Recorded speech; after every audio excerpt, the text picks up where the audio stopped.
ఖమ్మంలో కీచకుడి దాడిలో తీవ్ర గాయాల పాలై నిమ్స్లో చికిత్స పొందుతున్న బాధితురాలని వ్యవసాయ శాఖ మంత్రి తుమ్మల నాగేశ్వరరావు పరామర్శించారు.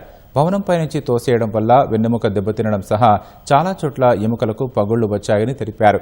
బాలిక కోలుకునేందుకు 3 నెలలు పట్టొచ్చని తుమ్మల నాగేశ్వరరావు చెప్పారు. ఎంత ఖర్చైనా ప్రభుత్వం తరపున అత్యుత్తమ చికిత్స అందిస్తామని హామీ ఇచ్చారు.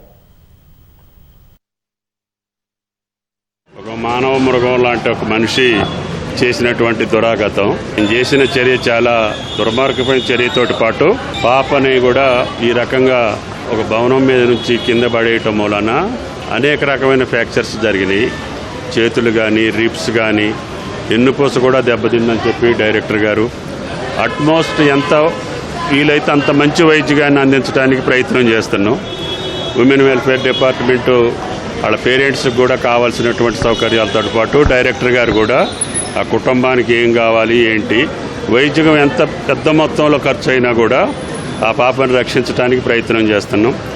కానీ టైం తీసుకుంటుంది, వెన్నుపూస దెబ్బతిన్నది కాబట్టి 2-3 నెలల దాకా కూడా సమయం తీసుకునే అవకాశం ఉంది.